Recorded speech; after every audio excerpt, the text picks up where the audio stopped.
해법을 찾는 토론 이슈엔 직설 시작하겠습니다.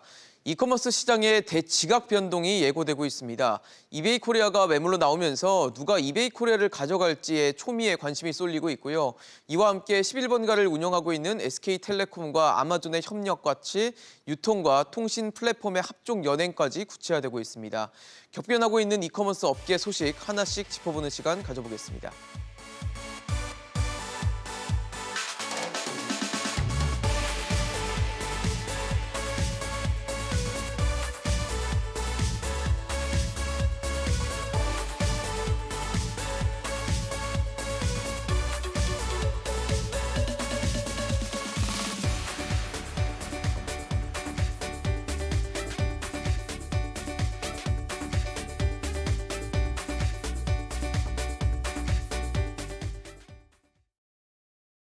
네, 오늘 함께해 주실 세 분 소개하겠습니다. 중앙대 경영학부 위정현 교수, 상명대 경영학부 서지용 교수, 홍익대 경영학과 홍기훈 교수 나오셨습니다. 어서 오십시오. 안녕하세요. 반갑습니다. 네, 이베이 코리아가 이제 매물로 나오면서 본입찰에 누가 이름을 올릴지 관심이었는데 예비 입찰 때 이름을 올렸던 기업 가운데는 롯데쇼핑과 신세계그룹의 이마트만 참여를 했습니다. 아무래도 두 기업 모두 이 이커머스 시장에서의 어떤 포부가 좀 이번 도전으로 좀 나타나지 않았나 싶은데 위정 교수님 좀 어떻게 보십니까? 예, 두 기업에도 포부가 좀 남다르지 않은 것 같습니다. 아, 그런가요? 네, 포부가 남다르지 않다는 것은 뭐냐면 지금 이베이가 최근에 이제 쿠팡이 이제 미국 그 증시에 상장이 되면서 가격이 대략 이제 5조대까지 올랐습니다. 네. 그 이전에는 한 반값 정도 또는 한 2조, 3조, 예, 뭐 3조 이런 이렇게 얘기였죠. 이야기했었는데 5조까지 올랐다는 것은 진짜 본격적으로 실력 있는 사람 그리고 의지가 있는 사람만 나오라는 그 시그널이거든요. 그런 점에서 기존에 뭐 MBK 등등이 후보로 이제 거론이 됐습니다만 최종적으로 두 개의 기업이 남았다는 건 그만큼 두 개의 기업이 절실하다는 것. 그래서 만약에 여기서 이제 이베이를 인수하지 못한다면 이커머스 시장에서 낙오될 수 있다. 그리고 롯데하고 이제 신세계 같은 경우 오프라인의 강자입니다만 지금 온라인에 밀려가지고 계속 지금 고전하고 있습니다. 네. 그런 점에서 온라인 넘어서 오프라인까지 초토화될 수 있다라는 그 위기 의식의 발로라고 생각이 됩니다. 그만큼 절실하다라고 말씀을 주셨는데 참 두 기업은 좀 절실해서 참여를 했고 MBK 파트너스나 뭐 SK텔레콤은 일단 입찰하지 않아서 좀 뭔가 온도차를 좀 보여준 것 같거든요. 예, 좀 예상하고 조금 틀린 것도 있었던 것 같아요. 네. 근데 최근 그 이커머스 시장이 급속도로 이제 경쟁이 치열해지는 배경을 보면 코로나19로 인해 가지고 이제 비대면 수요가 많아지면서 그렇죠. 이제 상대적으로 시장이 커지고 있고요. 그다음에 또 이제 쿠팡이 최근에 이제 뉴욕 증시에 상장하면서 어떻게 보면 패러다임이 좀 많이 바뀐 것 같아요. 그러니까 우리도 상당히 이제 쿠팡과 이제 멀어지는 그런 상황을 좀 어느 정도 따라잡아야 된다. 네. 그다음에 네이버 같은 경우는 기존에 지금 18%를 마켓 1인데 네. 위협이 되는 상황이기 때문에 뭔가 신경을 쓰고 있고요. 근데 지금 의외로 이번에 본입찰 보게 되면 예. 롯데그룹하고 신세계그룹이라는 그 오프라인의 전통 유통 강자 두 기업만이 입찰에 LOI 인수 의향서를 제출했거든요. 그렇죠. 당초에는 SK텔레콤이나 MBK 파트너스 같은 경우도 후보가 아닐까 생각을 했었는데 조금 의외라고 좀 생각이 돼요. 근데 내용을 보고 보면 롯데그룹이나 신세계 같은 경우는 유통 오프라인은 상당히 강자인데 네. 상대적으로 지금 썩닷컴이라든지 그다음에 롯데온이라든지 네. 온라인 그 이커머스에서 상당히 좀 더 도전했죠. 많이 밀리고 있다 예. 생각이 되니까 이베이 코리아까지 놓치게 되면 네이버나 쿠팡과의 거리가 좀 멀어진다. 이런 절박한 상황에서 아마 이번에 인수 의향서를 전격적으로 낸 것 같고요. 그다음에 롯데 같은 경우는 지금 그 롯데 월드타워라든지 롯데 월드몰이라든지 그 지분이나 부동산 매각 통해 가지고 한 3조 7천 정도의 자금 충분히 확보하고 있어요. 그런 여유도 있고 그다음에 신세계 같은 경우도 한 1조 한 7천에다가 네. 네이버하고 최근에 이제 지분 맞교환 그렇죠. 제휴하고 2.5. 있잖아요. 네. 그러니까 네이버의 어떤 지원까지 있다고 하면 2조 6천 정도 기대하고 있는데 네. 롯데하고 충분히 자금 대결해서 한번 해볼 만하다. 그런 생각을 하고 있는 것 같아요. 그래서 전통적인 유통 쪽의 오프라인 강자끼리 어떤 맞대결이 지금 성사됐고 아마 이르면 내주 중에도 한번 결론이 나오지 않을까 생각하고요. 다만 MBK 파트너스 같은 경우는 그 사모펀드잖아요. 근데 네. 아직 요번에 본입찰에는 이게 나오지 않았지만 최종 후보 인수 대상자가 나온 다음에 네. 추가적으로 입찰하겠다고 이제 눈치 보고 있는 것 같아요. 아. 그래서 신세계 롯데하고 같이 자금 경쟁하기에는 조금 지금 좀 부족하다고 부담스러운, 생각해가지고 눈치 네. 보고 있는 거 아닌가 생각이 됩니다. 홍길 교수님 보시기에는 좀 어떠세요? 아무래도 유통 뭐 저희가 언론에서 많이 그런 표현 쓰거든요. 유통 공룡이라는 표현을 많이 쓰는데 롯데와 신세계가 사실 온라인에서 고전을 하다가 결국은 M&A 아니면 뭔가 승부수를 걸기 어렵겠다라고 좀 판단을 한 걸까요? 네, 일단 저는 이 상황을 보고 야구 팬으로서 매우 반가웠고요. 아, 야구 팬으로서 정말 내가 야구 기사를 보나 아니면 유통 기사를 보나 하고 보고 있었는데요. 신세계도 야구를 또 하고 맞습니다. 있으니까 요새 이제 롯데랑 신세계랑 특히나 이마트랑 여기저기서 그렇죠. 이제 롯데와 각을 세우는 것 같은데 뭐 연장선이라고 보기는 어려울지 몰라도 여기서 또 격돌을 한다는 것 자체도 굉장히 재밌고요. 관심사죠. 그만큼 롯데랑 이마트랑 계속 여기저기서 부딪힌다는 거는 사업이 겹치는 것도 분명히 있을 것이고 그리고 또 자금 여력이 있는 두 회사라는 이유도 될 것 같습니다. 네. 다만 이베이 코리아를 보면 이제 이커머스 업계를 보면 크게 두 가지 모델이 있는데 오픈마켓 모델이 있고요. 직매입 모델이 있는데 네. 기본적으로 쿠팡의 성공으로 인해서 직매입 모델이 승리를 했다라고 이제 우리가 생각을 하고 있거든요. 네. 근데 그런 상황에서 오픈마켓 모델의 가장 규모가 GMB라고 부르죠. 매출 규모가 제일 큰 그 이베이 코리아가 나왔는데 역시나 직매입 모델이 아닌 오프라인 강자들이 여기에 입찰을 하고 있다는 거는 네. 결국에는 직매입 모델에 대항할 수 있는 대항마의 규모를 키워야 한다는 생각이 있지 않을까 생각을 하고 있습니다.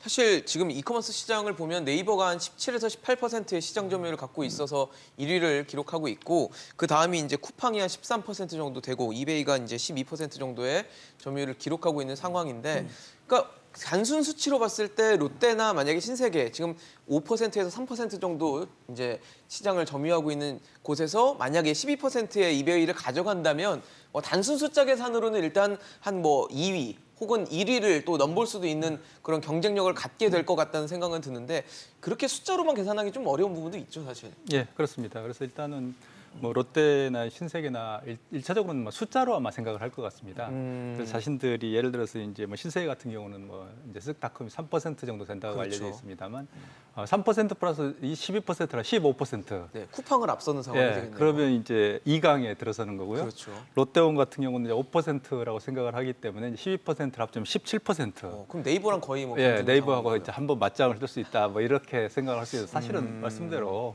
세상은 숫자로만 되지 않는 거고요. 그렇죠. 두 개가 시너지를 낼 수 있는가 하는 것들이 이제 중요한 관건입니다. 왜냐하면 이제 이베이 같은 경우는 아무래도 이제 온라인의 유통에 있어서의 강자인데 네. 롯데나 신세계는 오프라인을 근거를 둔 그러니까 온라인에 제대로 적응하지 못하고 오프라인의 비즈니스 모델에 최적화된 하나의 그런 유통의 기업들이거든요. 따라서 만약 이제 이베이를 인수를 한다고 해도 그 두 개가 시너지가 어떻게 날 것인가 하는 것들이 이제 중요한 관건이 되고 네. 그래서 이제 숫자가 합친 게 다 17%라든지 뭐 15% 이게 유지가 안 되고 떨어질 수도 있다는 겁니다. 그렇죠. 그리고 뿐만 아니라 이베이 전체적으로 이제 두 개의 조직이 통합하는 과정에서 문제가 발생하거나 예를 들어서 내부에 이제 이베이가 동요하게 될 경우에 이제 인력의 대거 이탈이나 전체적인 물류 시스템 구축 등등이 이제 어려울 수도 있기 때문에 단지 숫자로만 좀 볼 수가 없고 그리고 이미 이제 또 우리가 우려가 아니죠. 좀 생각해야 할 포인트는 네이버도 그렇고 지금 이제 쿠팡 같은 거 특히 상장에서 상당한 정도의 자금력을 확보하고 있을 뿐만 아니라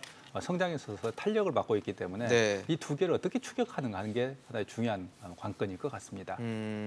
그런 생각도 할 것 같아요. 신세계나 뭐 지금 롯데 가고 있는 온라인 이커머스 시장에 좀 실망을 한 소비자들이 있다면 이게 뭐 이베이를 가져왔을 때 과연 그게 연결이 될 것인가는 또 다른 문제일 것 같다는 생각이 들거든요. 예, 근데 지금 아까 홍 교수님께서 좋은 지적해 주셨는데 지금 직매입 시장하고 이제 오픈마켓 시장하고 네. 이제 이커머스 시장이 구분되어 있는데 사실 이베이가 주력하는 시장은 이제 그 오픈마켓 시장이거든요. 네. 오픈마켓 시장이라고 뭐 시청자분은 잘 아시겠지만 어쨌든 다수의 판매자하고 구매자가 그 이제 온라인에서 같이 이렇게 거래할 수 있는데 장을 열어주는 중개해주는 어떤 수수료 피를 수익 모델로 하는 그런 가상의 시장이거든요. 근데 거기서 이제 이베이가 중개 수수료를 가지고 이제 이익을 내는 구조인데 그렇죠. 사실은 이제 썩닷컴 같은 경우는 그 동안에 신선식품 아침 배송 이런 쪽에 그 어떤 사업 모델을 가지고 그렇죠. 사실은 이제 쿠팡하고 좀 경쟁하기 어렵다 보니까 오픈마켓 시장까지 좀 사업 다각화를 해가지고 좀 예. 이커머스 시장을 한번 주도해 보자 이런 야심이 있는 것 같고요. 실제로 이제 그 이베이 코리아가 가지고 있는 장점은 두 가지인 것 같아요. 첫 번째는 지금 물론 이제 그 시장 점유율이 올라가는 것도 있지만 네네. 첫 번째는 이제 그 용인이나 동탄이나 인천에 있는 물류 배송 센터가 있거든요. 그런 쪽에 어떤 오프라인 인프라를 확보하게 되면 예. 조금 더 배송의 어떤 경쟁력을 갖출 수 있지 않을까 그런 건 하나 기대하는 것 같고요. 그다음에 이제 풀필먼트 사업 쪽에서도 좀 기대하는 부분이 있습니다. 네. 풀필먼트라는 거는 이제 뭐 물류 배송 시스템을 좀 얘기하는 거고 배송이나 반품 이런 그 시스템을 어떻게 잘 갖춰 그렇죠. 있느냐 전반적인 시스템을. 그런 쪽의 물류 배송 쪽의 업무가 원활해진다는 기대감을 갖고 있는 것 같아요. 다만 이제 쿠팡이 하고 있는 직매입 시장에서의 경쟁력을 이베이 코리아를 인수해서 얻기는 좀 어려울 것 같고 상대적으로 좀 제한된 부분이 있긴 하거든요. 네네. 그럼에도 불구하고 롯데나 신세계 같은 경우는 좀 온라인 사업 부분이 너무 시장 점유율이 떨어지고 그렇죠. 어느 정도 좀 규모의 경쟁이 좀 돼야 된다는 측면에서 노리고 있는 것 같고요. 네이버 같은 경우는 사실 직접적으로 이베이 코리아에 대한 관심은 좀 덜한 것 같아요. 왜 그러냐 하면 이제 사실은 어느 정도 질적인 측면에 양적인 측면에서도 네이버는 경쟁력이 있는데 네네. 다만 쿠팡을 경쟁 상대로 보고 있는데 만약에 이제 그 롯데나 신세계 전통 오프라인 업체들이 뭐 이 이베이 코리아를 인수해서 턱밑까지 따라오는 걸 좋아하지 않는 것 같아요. 그러니까 이 입찰에서 포기한다 그러면 좀 여유 있는 승자가 오히려 롯데나 신세계가 되지 않을까 생각이 돼서 네이버를 끼고서 좀 견제하는 장으로 들어오지 않았나 저는 그렇게 생각이 됩니다. 사실 이 구도를 봤을 때 좀 의아했던 것 중에 하나가 신세계가 이번에 본입찰에 참여를 했는데 신세계는 3월 달에 이베이와 이제 2,500억 원 규모의 지분 교환을 했단 말이에요. 근데 네이버 입장에서는 지분 교환을 한 신세계가 도전자로 온다는 상황이 연출을 할 수 있을 텐데 그거를 그렇게 달갑게 생각을 할까라는 좀 의문이 들었거든요. 교수님 보시기엔 어떠십니까? 일단 네이버의 사업에 대해 약간 설명을 드릴 필요가 있는 것 같은데요. 유통업계에서 네이버를 1위라고 얘기는 하지만 사실 네이버는 연계하는 그러니까 중개업체 그렇죠. 플랫폼을 갖고 있어서 쿠팡 같은 직매입 모델은 당연하고 네네. 오픈마켓 모델이랑도 약간은 결이 다르다라고 우리가 일반적으로 얘기를 하거든요. 그렇기 때문에 어떻게 보면은 네이버가 점유하고 있는 점유율을 실제 네이버가 판매를 하고 있느냐 하면 그렇지는 않다라고 생각하는 애널리스트들도 네. 많기 때문에 어떻게 보면 쿠팡이 1위라고 생각을 할 수도 있는 것 같습니다. 그러다가 보니까 네이버 입장에서도 자신들이 그럼 과연 이커머스의 공룡이냐 진정한 업계 1위냐라고 했을 때 그렇지 않다고 생각할 확률이 매우 높거든요. 그러다가 보면은 경쟁이라기보다는 오히려 이제 쓱닷컴 같은 경우 만약에 이베이 코리아를 인수를 하게 되면 자신들 입장에서는 어떻게 보면은 사업 확장의 영역, 오히려 자기네 플랫폼에 태울 수 있는 그리고 얼마 전에 이제 이마트하고 네이버하고 그 이야기를 하는 걸 들어보면 뭐 포인트를 교환한다던가 아니면 뭐 이마트가 이제 네이버 안에 입점을 한다던가 라는 이야기들이 오고 가는 걸로 보여지는데요. 그렇게 되면 오히려 좋은 비즈니스 파트너를 얻는다고 생각할 수도 있습니다. 그런데 생각해보면 그건 이제 업계 측면에서 관점에서 봤을 때는 이커머스냐 아니냐를 구분하자는 건 같은데 소비자들은 사실 그거 구분 안 하거든요. 근데 내가 살 수 있고 조금 더 간편하고 뭐 저가에 아주 가성비를 얻을 수 있다면 거기서 매력을 얻기 때문에 네이버랑 뭐 쿠팡 아니면 다른 이커머스 업체를 구분하는 게 그렇게 큰 의미가 있을까라는 생각도 드는데 그건 어떻게 좀 봐야 될까요? 오히려 그래서 네이버가 조금 더 마음의 여유가 있는 것 같은데요. 네이버 입장에서는 자신들이 만약에 그 이마트랑 조인을 해서 이베이를 인수를 하게 되면 자신들은 고객들이 이베이 코리아로 들어와도 문제가 없고 네이버를 통해서 들어와도 상관이 없고 네이버를 통해서 채널이 이베이 코리아로 많아진다고 들어와도 보는 상관이 거군요. 없는 거죠. 왜냐하면 그게 네이버의 이제 비즈니스의 특징인데요. 네네. 자신들은 채널을 가장 많이 확보를 해놓고 물류라던가 아니면 거기에 대한 그 자잘한 디테일들을 생각을 하지 않아도 수수료를 벌 수 있는 구조를 만들어놨기 때문에 그렇습니다. 이것도 굉장히 설득력 있다는 생각이 드는데 위정인 교수님 보시기에는 뭐 그런 네이버의 포석도 깔려 있다고 보십니까? 네이버하고 지금 신세계가 지분 교환을 했는데 사실 그 지분 교환이 이렇게 의미 있는 큰 비중은 아닙니다. 하지만 다만 서로 이제 지분 교환 수합을 했다는 것은 이제 어떤 의미를 가지고 있냐면 미래 동맹자다라는 우리는 피를 섞었다는 의미를 가지고 손을 있는 잡았다는 거거든요. 거군요. 그래서 손을 잡은 정도가 아닙니다. 네. 피를 섞을 섞었다. 정도인가요? 그러니까 혈맹이라는 거죠. 네, 그런 점에서 본다면 향후 이제 네이버하고 신세계가 전략적인 동맹자로서 작동할 서로 이제 힘을 합칠 가능성은 이미 커졌습니다만 거기에 이제 이베이 코리아가 합작하면 3자의 동맹군이 형성될 가능성이 좀 크다고 봅니다. 그런 점에서 네이버 입장에서는 기쁜 거죠. 신세계가 현재 네이버가 곧바로 이베이 코리아를 인수하게 되면 예를 들어서 이제 뭐 독과점 이슈 등등이 발생을 하게 됩니다만 상대적으로 약체인 신세계가 이베이 코리아를 인수하고 거기 배후에 이제 네이버가 포진을 한다면 장기적으로 볼 때 네이버하고 신세계, 이베이 코리아가 함께 힘을 합쳐서 어떤 독과점적 지배력을 가질 수 있는 가능성이 열려버린 겁니다. 그런 점에서 네이버 입장에 상당히 이제 의미 있는 어떤 하나의 포석이라고 좀 생각이 좀 되는 거고요. 네. 오히려 지금 그런 점에서 본다면 만약에 네이버의 그런 의도를 좀 생각을 한다면 롯데 입장에서는 더 초조한 거죠. 그렇겠네요. 그리고 또 하나 최근에 제가 이제 어제인가 뭐 지금 뉴스 나왔습니다만 대단히 이제 최근 이제 인수전에 의미 있는 하나의 변수로 보고 있는 게 카카오입니다. 카카오가 최근에 어제 그 이커머스 시장에 본격적으로 진입을 하겠다면서 수수료를 무료로 하고 플랫폼을 공유하는 하나의 방안을 발표했거든요. 이건 기존에 네이버 입장이나 또 신세계 입장에서 강력한 어떤 도전인 겁니다. 그렇죠. 그런 점에서 롯데는 더 급해졌다. 그리고 신세계도 더 마음이 급해졌다. 그렇네요. 그러니까 지금 이제 온라인에 의해서 오프라인이 초토화되고 있는 상황에서 그렇죠. 이제는 이제 중요 생사의 기로에 놓여 있다고 생각할 수도 있을 것 같습니다. 사실 뭐 네이버나 카카오라는 곳이 이제 뭐 유통업체로서의 역할까지 하기로 하면서 이제 각종 경쟁이 더 치열해진 상황인데 교수님 좀 우문일 수도 있는데 가장 궁금해하는 질문부터 좀 드려볼게요. 누가 가져갈 것 같습니까? 일단 신세계와 롯데를 비교해보면 자금력에서는 차이가 없을 것 같아요. 왜냐하면 롯데는 자체적으로 한 3조 7천 정도 자금 확보하고 있고 아까 예. 말씀드렸다시피 신세계는 네이버하고 또 비슷한 규모의 자금이 있기 때문에 네네. 입찰가를 더 누가 공격적으로 썼느냐에 따라서 변수가 될 것 같고요. 근데 일단은 아쉬운 부분은 롯데가 더 클 것 같고요. 왜냐하면 네. 롯데는 지금 오프라인의 강자로서 항상 1등을 유지해오던 그런 기업이었었는데 온라인 시대가 도래하면서 상당히 이제 후발주자로 밀린 경향이 그렇죠. 있거든요. 네. 그러니까 옛날에 어떤 영화를 다시 찾아야 되는 거 아니냐. 전통적 유통기업의 강자로 이미지를 재정립해야 할 시기다. 좀 공격적으로 이제 투자하는 시점인 것 같고요. 그다음에 이제 신세계 같은 경우도 정용진 그 대표가 이제 본격적으로 사업 전면에 들어서면서 뭔가 신세계에 대한 그 사업을 확장하는 그런 쪽으로 계속 공격적인 경영을 하고 있거든요. 네. 이참에 네이버하고도 지분 맞교환을 통해서 뭔가 온라인 시장에서의 어떤 새로운 어떤 지위를 강하게 유지하겠다는 그런 의지가 있기 때문에 아마 맞불이 붙어질 것 같고요. 근데 이제 실제로는 보면 제가 생각할 때는 롯데가 조금 유리하지 않을까. 왜 그러냐면 그러세요? 사실 롯데 같은 경우는 자금력에서 자체적인 자금 조달 능력이 좀 우수하고요. 나으니까. 이미 이제 부동산 매각통을 통해서 확보된 자금들이 많기 때문에 예. 어쨌든 이거 입찰가 좀 높게 쓰는 그 업체가 우선순위 대상자가 되거든요. 그렇죠. 우선 협상 그러니까 대상자가 롯데가 되겠죠. 조금 저는 조심스럽게 유리하지 않을까 생각을 해보고 다만 이제 그런 생각도 들어요. 이제 MBK 파트너스 같은 경우 요번에 이제 그 입찰이 나오지 않았잖아요. 근데 실제로 롯데하고 신세계하고 경쟁 붙어서 같이 자기가 우선 협상자가 되기가 어렵다고 보고 자체적으로 판단했을 때는 롯데가 좀 가능성이 있지 않나 그래가지고 만약에 롯데가 우선 협상자가 됐을 때 오히려 이제 MBK 파트너스가 롯데하고 제휴를 하면서 같이 이제 오히려 컨소시엄을 구성해서 입찰하면서 원래 롯데의 좀 인수 가격을 좀 낮춰주는 부담을 줄여주는 역할을 좀 하려고 하는 것 같아요. 그동안 눈치 보고 있다는 게 그 얘기고요.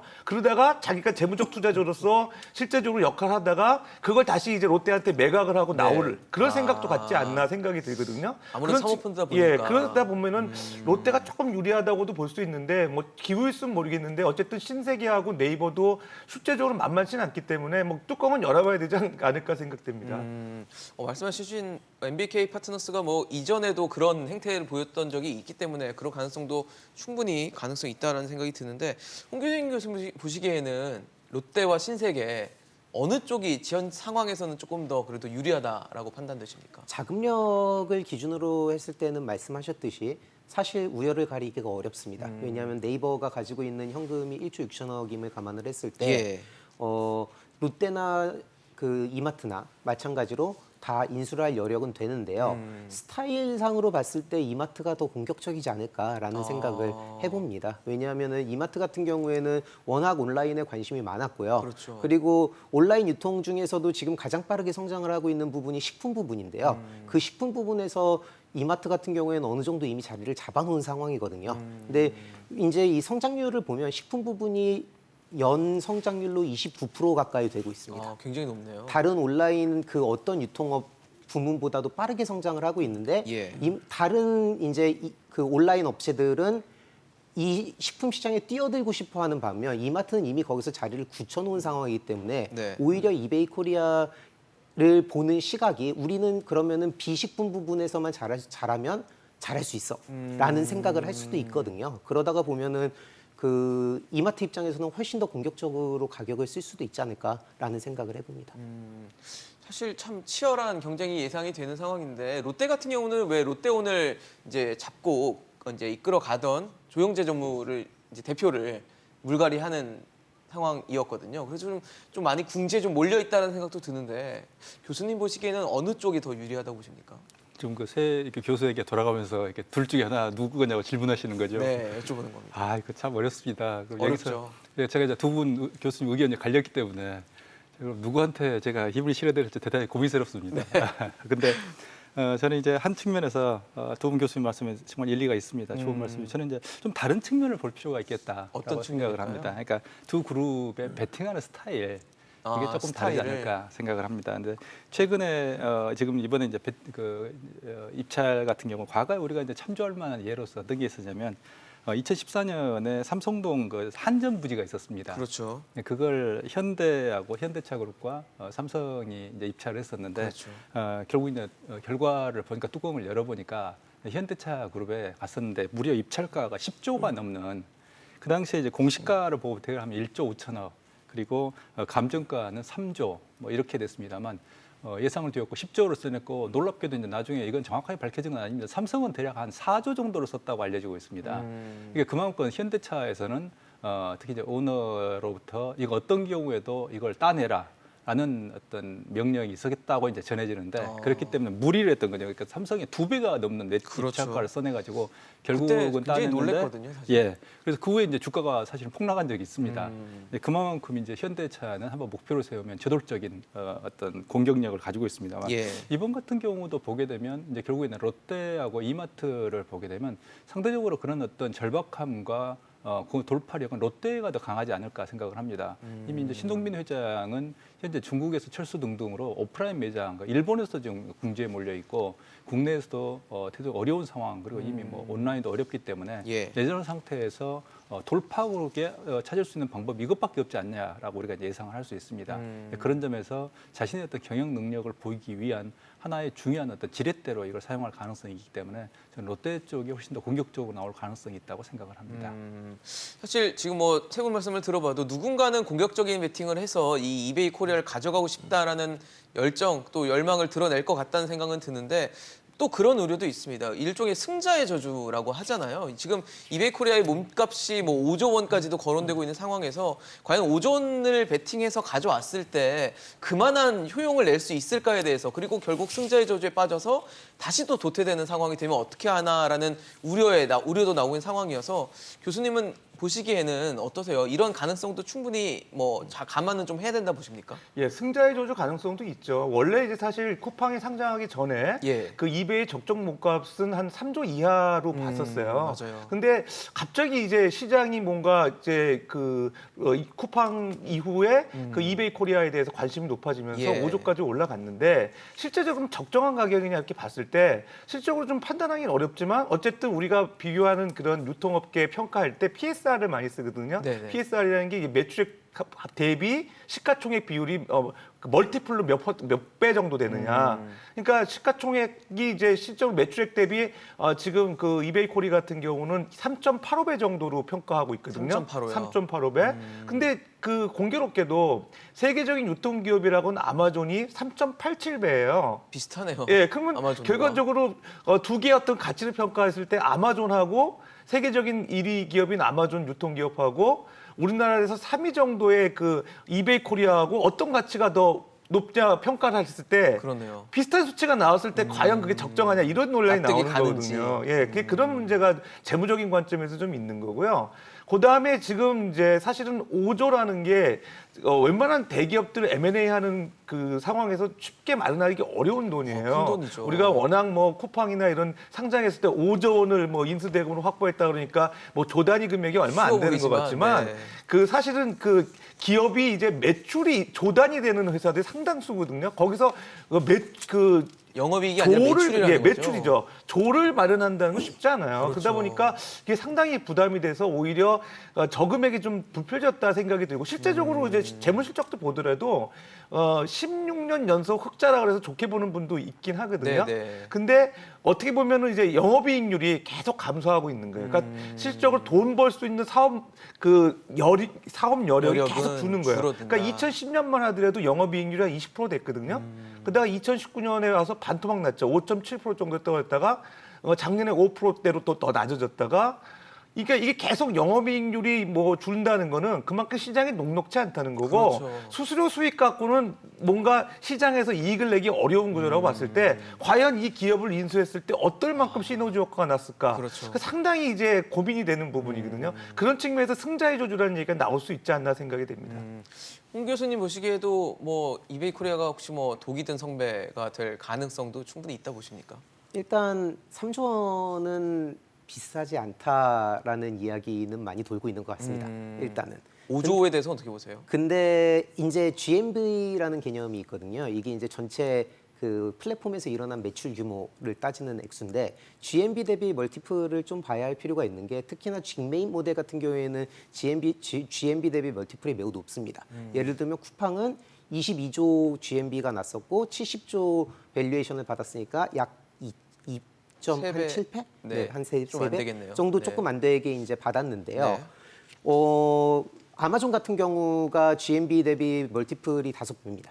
그렇기 때문에 쿠팡이 비싸지 않다라는 논리가 이제 거기서 나온 논리인데요. 아마존과의 비교해서. 미국의 경우에는 물론 이제 상황이 너무 다른 게 쿠팡은 14%밖에 점유율을 못했고 아마존은 30% 이상의 점유율을 가지고 있기 때문에 그런데 요게 되게 중요한 부분인 게 GMV라는 게 멀티플의 베이스가 돼서 GMV가 올라가면은 밸류에이션이 올라가는 영향력도 있지만 GMV가 올라가기 때문에 멀티플도 같이 올라가는 이 덩달아 경향을 올라간다. 보여주고 그러니까 사실 GMV가 올라가는 것 자체가 네. 양쪽에 영향이 있는 겁니다. 베이스도 커지지만 그 상대방 멀티플도 계산해야 올라가는. 되는? 네. 그러니까 이게 이제 이 이커머스 산업의 어떻게 보면 특성이라고 볼 수 있는데요. 그런 의미에서 봤을 때 이베이 코리아를 보면 이건 오픈마켓 플랫폼이기 때문에 1대1로 비교는 못 하겠지만 5조 그 20조의 GMV를 가지고 5조 밸류에이션을 받았으니까 0.25배 멀티플을 받은 상황입니다. 네. 그거에 반해서 스타컴 같은 경우에는 0.8배 정도 밸류에이션을 받고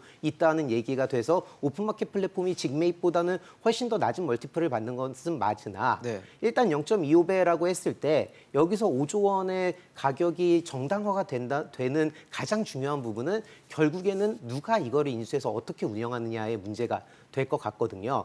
그렇게 되면은 당장 이 오픈마켓 모델을 포기를 하진 못하나 0.25배의 멀티플이 생각보다 높지 않다라면 성장률을 봐야 되는데 네. 거기서 이베이 코리아 같은 경우에는 성장률이 매우 낮습니다. 그러다가 보니까 이게 결국에는 뭐에 이제 트레이드오프가 될 거냐면 네. 결국에는 충분하지 못한 사업적 시너지나 성장성과 네. 업계 1위의 점유율을 가져가는 이 사이의 균형을 잡는 싸움이라고 보여지는데요. 결국에는 그렇게 됐을 때 5조 원이 이마트나 아니면은 롯데 쪽에. 입장에서는 조금 비싼 가격이 될 수도 있겠지만 11번가라든지 홈플러스라든지 다른 오픈마켓의 입장에서는 비싼 가격이 아닐 수도 있다는 생각을 해봤습니다. 어떠세요, 교수님? 참 이 5조가 비싸다라는 얘기는 많았는데 실질적으로 이 업체들이 5조 원을 베팅을 만약 했다면 그것에 대해서 뭔가 얻을 수 있다라는 판단을 내리고 했을 것 같다는 생각도 또 들거든요. 아마 두 이제 기업 모두들 내부에서 여러 가지 시뮬레이션 돌려봤을 겁니다. 그렇겠죠. 돌리고 있는데 거기에서 이제 그러니까 긍정과 부정, 그래서 이제 우려되는 측면과 실제로 이걸 얻었을 때 시장 기대되는 점유율을 것도 통했을 때 있겠죠. 지배력 어떻게 가질 것인가. 근데 두 개가 어떤 경제적 계산의 근거에서 하기에는 두 기업의 상황이 너무 안 좋다는 겁니다. 아까도 말씀드렸습니다. 카카오까지 돌아와 버리면 그렇죠.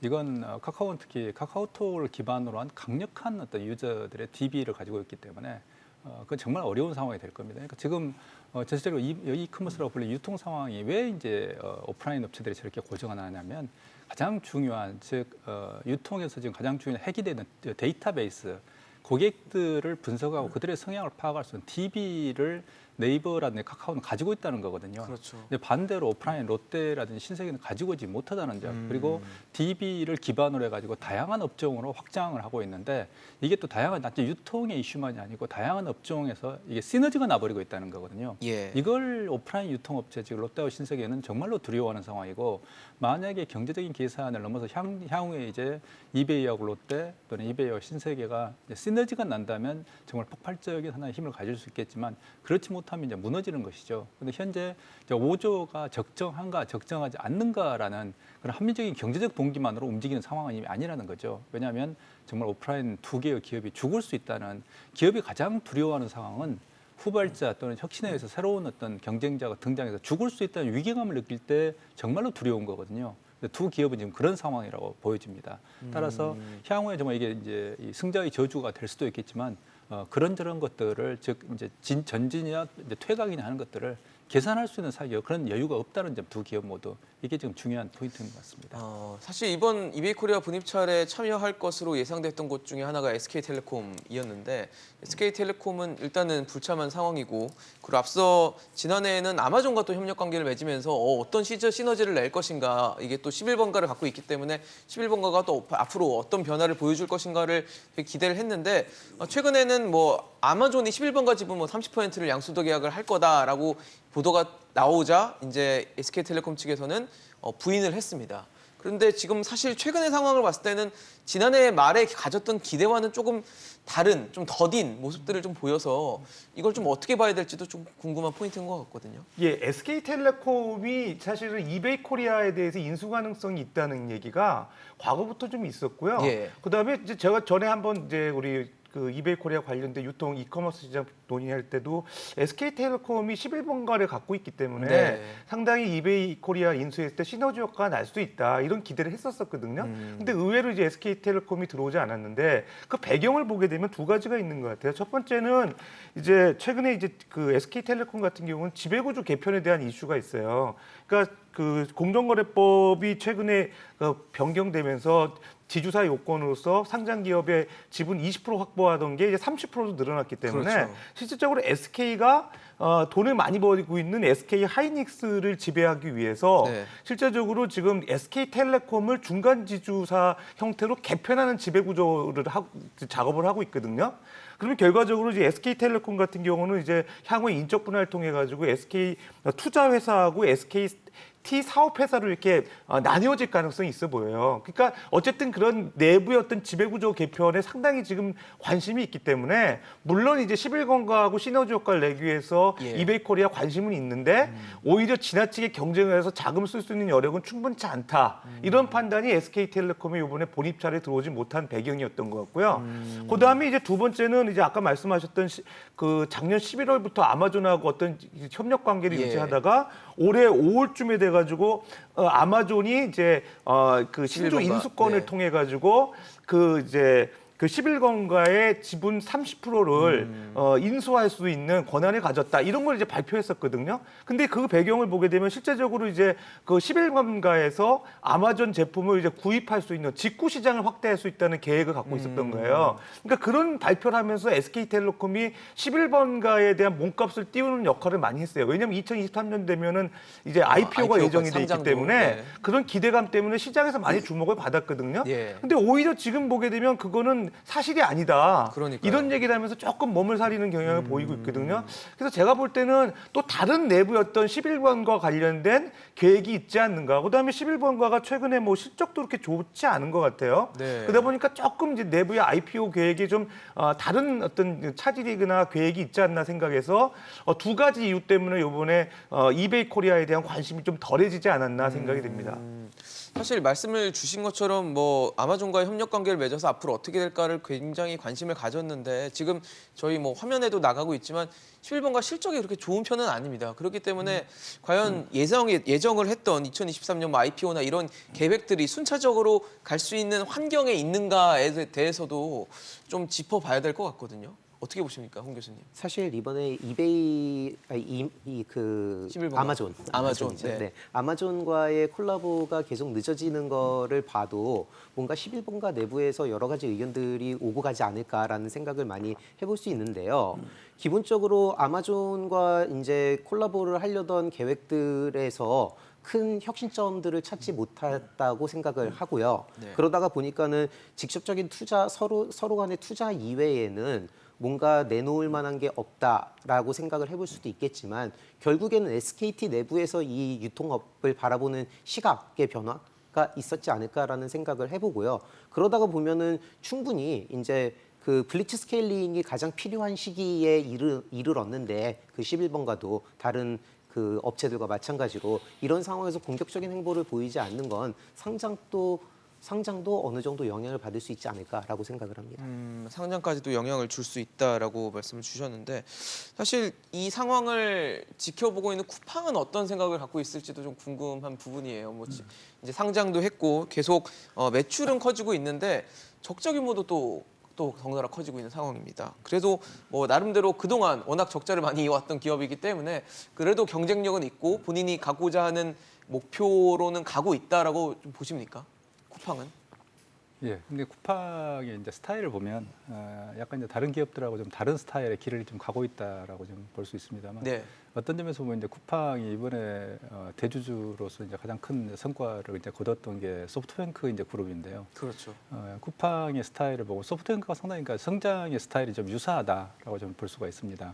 그래서 지금 같은 경우 이제 미국 증시에서 주달한 자금을 가지고 이제 물류 시스템이라든지 전체로 심지어 이제 OTT 등등까지 지금 확장을 좀 하고 있습니다만 현재 이제 쿠팡이 가지고 있는 분명한 어떤 전략적인 방향성이라는 것은 독자 노선을 이미 가겠다라는 걸 천명을 한. 그러니까 이번에 쿠팡이 이제 이베이 코리아에 인수전에 들어오지 않았다는 걸 그걸 분명하게 밝힌 거거든요. 네. 그래서 자신들의 어떤 비즈니스 모델이라든지 전체적인 어떤 방식, 예를 들면 뭐 직구매 방식이라든지 이런 것들이 다른 어떤 이커머스 회사들하고 안 맞다. 그렇기 때문에 자기는 독자적인 길을 갈 거고 현재는 출혈이 있더라도 계속 이 길을 가겠다는 걸 천명을 하고 있는데 문제는 이제 쿠팡이 결국 이제 아마존과 자꾸 이제 비교가 됩니다만 아마존 정도의 어떤 독과점적 지배력을 특히 이제 플랫폼 비즈니스에서 가장 중요한 게 독과점적 지배력이거든요. 네네. 이걸 가질 수 있겠는가 하는 점인데 그 점이 지금 미국하고 우리하고 좀 상황이 다른 점이기 때문에 쿠팡에 좀 고민이 있는 것 같습니다. 그래서 쿠팡 입장에서는 후발자들, 예를 들면 뭐 네이버 신세계 어떤 동맹이라든지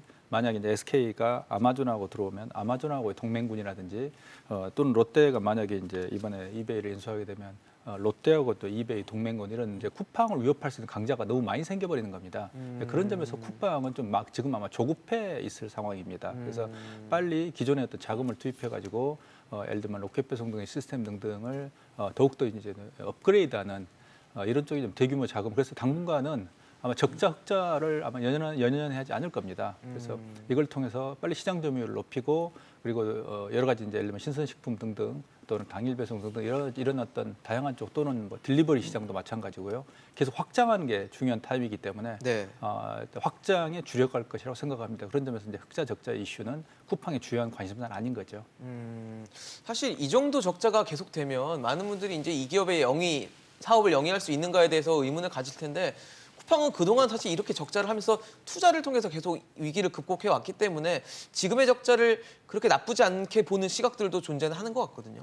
예, 뭐 적자가 심한 상태에서도 뉴욕 증시에 성공적으로 상장이 이루어졌고요. 그렇죠. 5조 원이라는 인수대금도 확보했고 네. 그렇기 때문에 사실은 그 적자보다는 그 사업 성장성이나 매출에 더 관심을 갖는데 네. 이상하게 쿠팡은 그런 상황이고요. 그렇죠. 근데 최근에 이제 미국 증시에 상장된 그 쿠팡의 주가 흐름을 보게 되면 예. 뭐 7거래일 연속 하락세를 보이다가 심지어는 공모가 35불 밑으로 떨어진 적도 있었어요. 맞아요. 최근에 보게 되면 어제 주가는 36불까지 오르긴 했었는데 어쨌든 35불 내외에서 그렇게 이제 상승세를 못 치고 초반의 올라가거든요. 분위기랑은 좀 다른 것 같아요. 그러니까 사실 쿠팡이 생각보다 그렇게 주가가 많이 안 오르래 그런 투자자들 많이 계실 거예요. 예. 근데 이제 가장 큰 문제는 제가 볼 때는 그 영업이익 적자세가 좀 확대되는 거 그거에 대한 투자자들이 불안감이 있는 것 같아요. 최근에 1분기 실적도 보게 되면 그 매출 실적 같은 경우는 거의 5조 가까운 4조 7천억 정도의 매출을 기록했는데 네네. 영업이익 같은 경우는 3,300억을 기록했거든요. 적자죠. 네. 근데 전년 동기 대비 한 3배 정도 적자폭이 확대된 거예요. 거예요. 그러니까 지금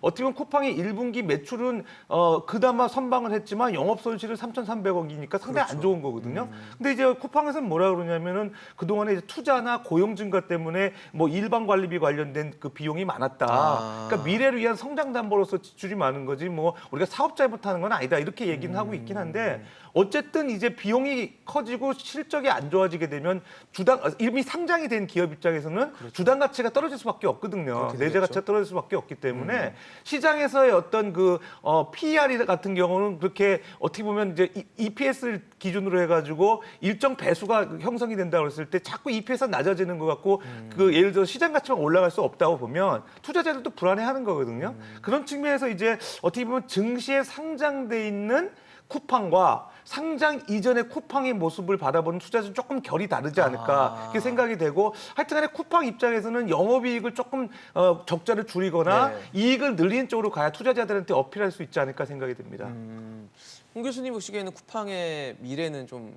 밝은 상황입니까?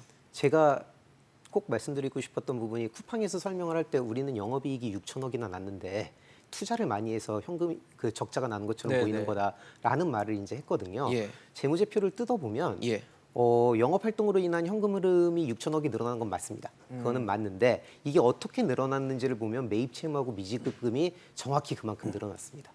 그게 무슨 소리냐면 고객한테 돈을 주는 시간을 뒤로 늦춰서 현금 흐름을 늘린 거거든요, 결국에는. 그러니까 돈이 들어왔다가 나가는 기간을 늘린 겁니다, 그냥. 뒤로 늦춤으로써. 그렇죠. 사실 그러니까는 영업 활동이 더 나아져서 현금 흐름이 늘어난 건 아니라는 소리거든요. 네네. 그렇게 되면은 이제 운전자분은 이미 마이너스 2,700억 원이고요. 이미. 그리고 조금 더 이제 관대하게 잡아서 그 현금성 자산에서 단기 부채를 빼봐도 4천에서 5천억 정도가 있습니다.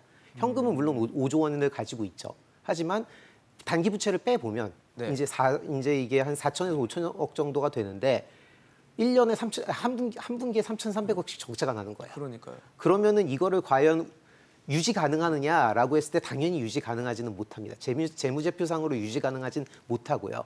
그거는 맞는 얘기인데 네. 5조가 있으니까 당연히 망할 확률은 없고요. 그러다가 보면은 계속해서 이 사업 모델을 밀어붙였을 때 결국에는 영업 활동으로 인한 현금 흐름이 들어오지 않으면 그러니까는 시기를 늦춰서 이 돈이 더 오랫동안 머물게 하는 게 아니라 네네. 실질적으로 영업 활동으로 인해서 벌어들여야 되잖아요. 그렇죠. 그게 오지 않으면 지속 가능하다라고 생각을 하지는 않습니다.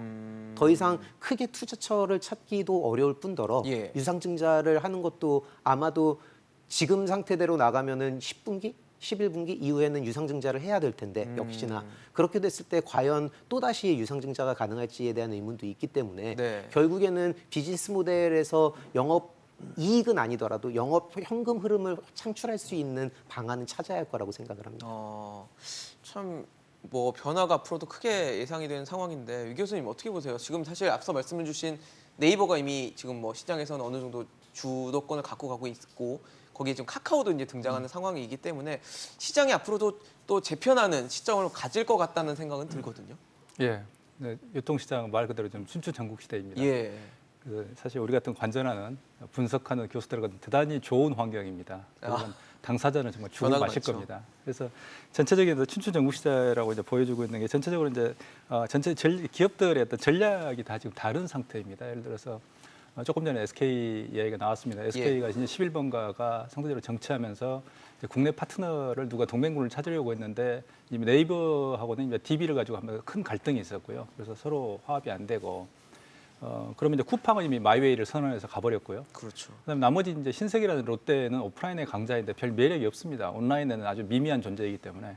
그래서 결국은 이제 SK 11번가 입장에서는 이제 아마존이나 해외 동맹군을 아마 찾고 있지 않나 생각을 하고요. 그러면 현재 누구하고 동맹군을 형성할 것인가에 따라서 향후 판도가 결정적으로 달라질 지금 그런 상황에 놓여 있습니다. 그러니까 갈림길에 놓여 있는 것이죠. 이제 그런 점에서 롯데하고 신세계 같은 경우는 이 모델에 만약에 이제 이베이를 인수에 실패한다면 하지 못한다면 네. 그 다음에 누구하고 결국에는 동맹군을 형성할 것인가 고민할 할 수밖에 없는 상황이 될 겁니다. 이제 그런 점에서 향후 지금은 어쩌면 미국하고 달리 미국은 이제 아마존이라는 절대 강자가 있고 나머지가 이제 미미한 존재입니다만 한국 같은 경우는 절대 강자가 없는 상태에서 그렇죠. 서로 각축전을 벌이고 있기 때문에 서로 어떻게 세력을 형성하고 동맹군을 형성할 것인가, 즉 세력을 어떻게 맺을 것인가, 즉 각자의 플레이어들을 어떻게 묶을 것인가 하는 것들이 가장 중요한 지금 경쟁력에 있어서 필요한 그 경쟁력이 하나의 원천이 될 수 있는 상황이 된 것 같습니다. 서 교수님께도 짧게 여쭤보겠습니다. 전망 어떻게 하십니까? 쿠팡에 비해 시장의 전망, 시장의 이커머스 전망이요? 시장이 앞으로 이커머스 변화가 클 시장 거 아니에요? 같은 경우는 사실 이제 경쟁은 더 치열해질 것 같고요. 이미 이제 온라인 시장에 익숙해진 소비자들이 오프라인으로 전환되기에는 상당히 시간도 걸리고 쉽지 않을 것 같아요. 그러다 그렇죠. 보니까 기존에 뭔가 그 물류나 인프라 투자를 잘 갖춰놓고 특히 플랫폼 경쟁력이 있는 그런 그 이커머스 시장에서의 강자들이 당분간 시장주의를 유지할 가능성이 있고요. 그다음에 최근에 이제 합종 연행을 통해서 M&A 시장이 활성화되고 있는데 그렇죠. 그런 기회를 잘 노려가지고 뭔가 시너지 효과를 잘 내는 기업이 선두권으로 올라가고 그래서 소위 말해서 우리가 빅3 법칙이다 이런 얘기도 하는데 네. 3강 구도가 이제 유지가 되면서 시장이 안정화되는 쪽으로 가지 않을까 저는 생각이 됩니다. 알겠습니다. 오늘 이커머스 시장에 대해서 체크를 해봤습니다. 앞으로 큰 변화가 예상됩니다. 그게 과연 소비자들에게는 어떤 효용으로 또 다가올지 지켜보도록 하겠습니다. 오늘 위정현 교수, 서지용 교수, 홍기훈 교수와 함께했습니다.